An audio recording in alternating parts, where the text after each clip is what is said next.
இந்த தலைப்பு கொஞ்சம் நம்மளை விட்டு தள்ளி இருக்குதோன்னு எனக்கு ஒரு தோணுச்சு. அப்படித்தான் போகுது.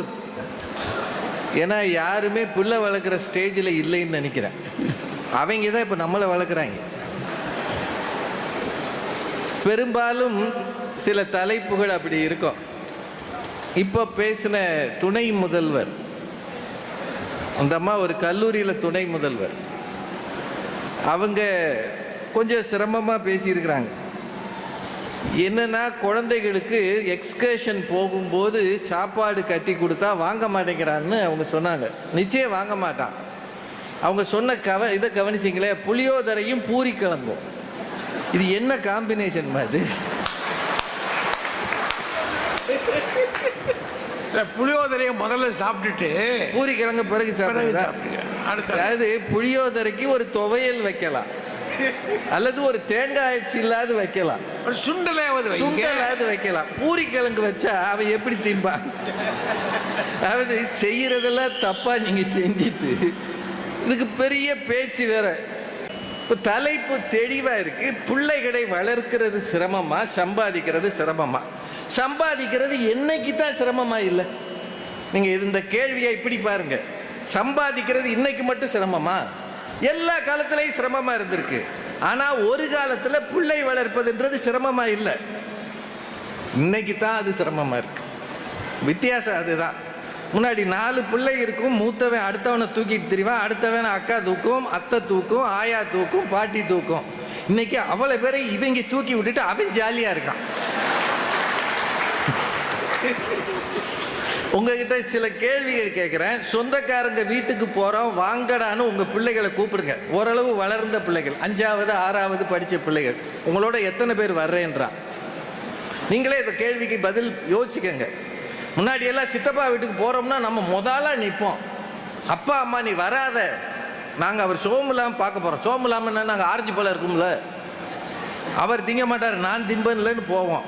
இன்னைக்கு சித்தப்பா வீட்டுக்குள்ள வந்திருக்கிறாருன்னா இவன் ரூம்குள்ள இருந்துக்கிட்டு நான் இல்லைன்னு சொல்லுன்றான். டேய் சித்தப்பாடா, லெட் ஹிம் கம் அண்ட் கோ. அவரு வந்தா பரவாயில்ல போ. டேய் நீ இங்கே தானடா இருக்க, ஐ எம் டயர்டு அப்படின்றான். என்னடா டயர்டுனா, அவரெல்லாம் பார்த்து என்ன ஆக போகுதுன்றான். சரி ரொம்ப வலியுறுத்தி வாடான்னா அவன் சொல்றான், என்னைய கேட்டா அவர் வந்தாரு, did he get my permission? என்னையா இது? உறவுகளை வேண்டாம் என்று சொல்லுகிற ஒரு தலைமுறையில் பிள்ளை வளர்க்கணும். இது எல்லாத்தையும் விட இப்போ அவங்க சொன்னாங்க, நமக்கு மட்டும் வீடு இருந்தால் எவ்வளவு மகிழ்ச்சியாக இருக்கும். ரேவதி, நீங்கள் தானே வீடு கட்டியிருக்கீங்க, 3 பெட்ரூம் 4 பெட்ரூம். அந்த காலத்தில் அதெல்லாம் இல்லைங்க, எல்லாம் மொத்தமாக கோரப்பாயில் உருண்டு கிடந்தாங்க. இப்போ அவன் ரூமுக்குள்ள போய் படக்குன்னு கதவை திறந்தீங்கன்னா எதிரி மாதிரி நம்மளை பார்க்குறான். அப்படின்றான். நான் என்ன அர்த்தம்? எதுக்கு வந்தேன்னு அர்த்தம். இந்த வீடை ராஜகுமார் மாதிரி கடை வாங்கி பேங்க்ல நம்ம தான் இஎம்ஐ கட்டிக்கிட்டு இருக்கோம். இஎம்ஐல அந்த ஐ உள்ள உட்காந்துருக்கு, இல்லை ஐ நான் தான், அது ஈ உட்காந்துருக்குன்னு வச்சுக்கோங்க. நம்ம புள்ள ஈ, நான் தான் ஐ, அது நம்மளை பார்த்து ஈன்னு கிழிக்குது. எதுக்கு வந்தேன்றாயா? ஏன் வீடுறாது, லோன் போட்டு நான் வாங்கியிருக்கேன். ஆனால் அந்த ரூமுக்குள்ளே எனக்கு போக வழி இல்லைன்னா நீங்கள் யோசிங்க, ஒரு 20-30 ஆண்டுகளுக்கு முன்னால் உங்கள் வீட்டில் இப்படி இருந்ததா? இன்னைக்கு முடியலையே. இதை சொல்ல வந்தால் புளியோதரையும் பூரி கிழங்கு. அதாவது வீட்டுக்காரர் கட்டி கொடுத்தது, இவங்க கட்டல. அவர் போகிற போக்கில் குப்பத்தட்டில் போட்டு போயிடுவார். ஏடிஎம் கார்டுக்கு ஃபோன் பண்ணுறான்னா உங்களை யார் சிவிவி எல்லாம் சொல்ல சொன்னது? முதல்ல சொல்லுங்க. சொல்லிட்டு பொருளாதார பிரச்சனைனா இது பொருளாதார பிரச்சனையாம்மா, ஏம்மா அநியாயம் பண்ணுறீங்க. அப்புறம் 15 நாள் லீவ் விட்டால் பிள்ளைகளோடு கொஞ்ச வேண்டியது தானே. யார்? இந்த அம்மா. அவன் வந்தா தானே கொஞ்சிறதுக்கு. இப்போ இந்த ஒரு குழந்தை இங்கே உட்காந்துருக்கேன், இந்த வயசில் தான் நம்ம கூட உட்காந்துருக்கோம். நடக்க கொஞ்ச தூரம் ஆனோடனே உங்கள் வீட்டு பிள்ளைகள்லாம் பாருங்க, அவன் விரலை பிடிங்க உதறிட்டு போகிறானையா, கையை பிடிச்சா வேணாம்ன்றான். சார் நீங்கள் வீடுகளில் எந்த வீட்டுக்குள்ளனாலும் பாருங்க, 11 மணிக்கு முன்னால் உங்கள் பிள்ளைகளை உறங்க வைக்க முடியவில்லை. 11 மணிக்கு முன்னால் தூங்கவே மாட்டேங்கிறான்.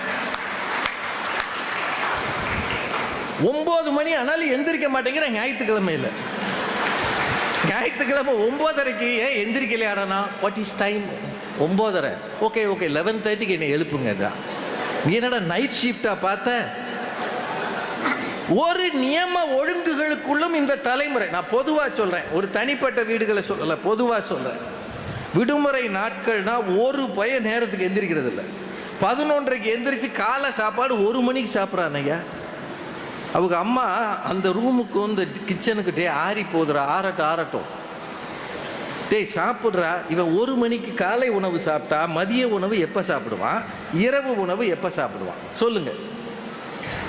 நாங்கள் எல்லாரும் பழைய சோறு போட்டு அந்த அம்மா வச்சா இவ்வளோன்னு ஒரு ஊறுகாயை ஓரமாக வச்சா சந்தோஷமா சாப்பிட்டோம்யா. பூரி கிழங்கும் புளியோதரை வச்சாலும் அவன் மூஞ்சி எப்படி பார்க்குறானே, இது ஓ மூஞ்சி மாதிரியே இருக்குது பூரி கிழங்கு. இந்த தலைமுறை எப்படி போயிருக்கிறதுனே தெரியாம பிள்ளை வளர்ப்பு எளிமையானதுன்னு இவங்க 3 பேர் பேசுறாங்க சார். வைத்தறிச்சலா இல்லை அது. 2வது, படிக்க அனுப்புன போது சார், நான் இந்த நடைமுறை சிக்கலை சொல்றேன், யாரும் தப்பா எடுத்துக்காதீங்க. ஆண்கள் தனியாகவும் பெண்கள் தனியாகவும் படித்த காலத்தில் நண்பர்கள் என்று ஆணுக்கு ஆண் வருவான், பெண்ணுக்கு பெண் வராது, வந்தாலும் வாசல்ல நின்று ஓடி போயிடும். இன்னைக்கு ஆண் பெண் சேர்ந்து படிக்கிறதுனால எல்லா வகையான நண்பர்களும் இருக்காங்க. இப்போ நான்லாம் இந்த அண்ணாமலை என் கூட படித்தவர் இருக்கிறாரு, இன்னொரு அண்ணாமலை எனக்கு ஃப்ரெண்டாக இருந்தான். அவன் வரும்போதே எங்கள் அப்பா அப்படி இறங்க பார்ப்பாரு, யார் அவன் ஃப்ரெண்டு, ஏன் காலேஜ்லேயே பேச வேண்டியதானன்னுவார். எங்கள் காலம் அப்படி. இன்னைக்கு நம்ம பொண்ணுகோ பையனோ ஃப்ரெண்ட்ஸுன்னு வந்து ப்ராஜெக்ட் பண்ணுறான்னா அவங்க உட்காந்து சிரிக்கும் போது அப்பாவும் அம்மாவும் அடி வயிற்றுல நெருப்பை கட்டிட்டு உட்காந்துருக்காங்க. எதுக்குடா இப்படி சிரிக்கிறீங்க அப்படின்னா, வி ஆர் என்ஜாயிங் அப்படின்றான். என்னடா சார் நான் சொல்றது உண்மையா இல்லையா?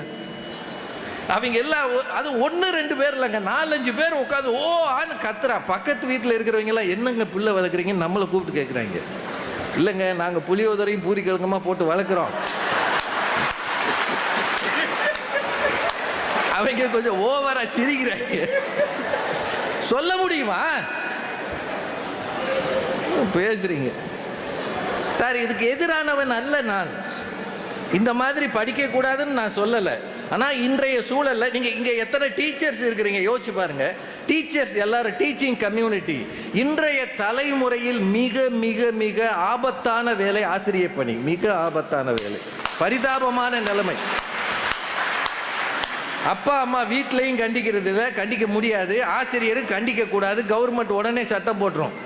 யாராவது ஒரு வாத்தியார் அவனை அறிவு இருக்கான்னு கேட்டால் உடனே எனக்கு மன உளைச்சலை உண்டாக்கினாருன்னு கடிதம் எழுதி வச்சுட்டு எலி மருந்தை குடிச்சிடறான் ஐயா.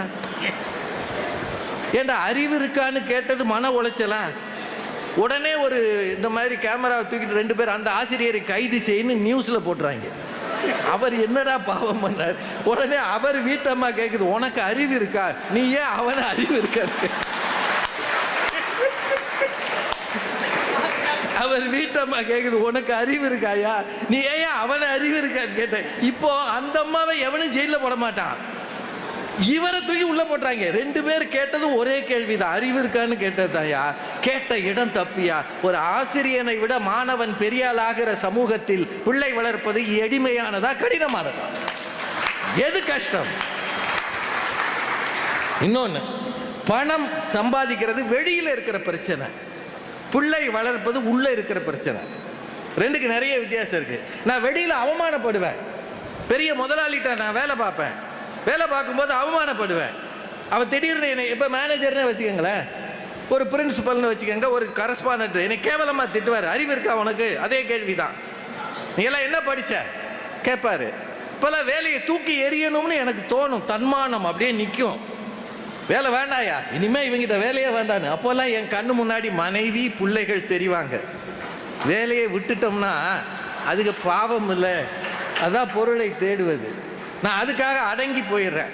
ஆனால் வீட்டுக்குள்ளே ஏன் புள்ள நீ எல்லாம் ஒரு தகப்பனான்னு கேட்கும்போது, டேய் உனக்காகத்தான்டா வெளியில் 1000 அவமானங்களை தாங்கிக்கிட்டு நான் சம்பாதிச்சேன், நீ ஏன் என்னைய மனுஷனான்னு கேட்குறேன்ற கவலை இருக்க. இதை விட கொடுமை என்ன இருக்க முடியும்? யார்கிட்ட போய் சொல்லுவீங்க? எத்தனை வீட்டில் சார் இருக்கு? சார் ஒன்று சொல்கிறேன், ஏழையாக இருந்தாலும் பணக்காரராக இருந்தாலும் பிள்ளைகள் சரியில்லை என்றால் அதைவிட கொடுமை எதுவும் கிடையாது. அதைவிட கொடுமை எதுவும் கிடையாது. அது ஏழைக்கு ஒண்ணுதான், பணக்காரனுக்கு ஒண்ணுதான். சொல்றாங்க வீடு இருந்தா நல்லா இருக்குமா. ஒரே ஒரு வீடு 2 பிள்ளைங்க இருக்குன்னு வைங்க, ஆளாளுக்கு சுற்றி வரல, எப்போ என் பேரில் எழுதி வைப்பேன்னு. அவன் சும்மா இருந்தாலும் அவன் கூட்டிகிட்டு வந்த அந்த அம்மா, கல்யாணம் பண்ண அம்மா கேட்குதுல, உங்கள் அப்பா நிலைமை சரியில்லை, எனக்கே எழுதி வைக்க சொல்லு, எழுதி வைக்கிற வரைக்கும் சோறு போடுறேன்றான். பத்திரம் எழுதி வைக்கிற வரைக்கும் சோறு போடுறாளாம். எத்தனை வீடுகளில் இது இருக்குது. இப்போ புதுக்கோட்டை கலெக்டர்னு நினைக்கிறேன், 3 பிள்ளைகள் சொத்தை எழுதி வாங்கிட்டு அப்பா அம்மாவை தெருவில் விட்டாங்க. கலெக்டர் திரும்ப கூப்பிட்டு அந்த பிள்ளைகள்ட்ட இருந்து சொத்தை வாங்கி கொடுத்தார் சமீபத்தில் பத்திரிக்கையில். இந்த மாதிரி நிலைமை இருக்கும்போது பிள்ளை வளர்க்குறது எளிமையானதா சார்? ஒரு 3-4 நாள்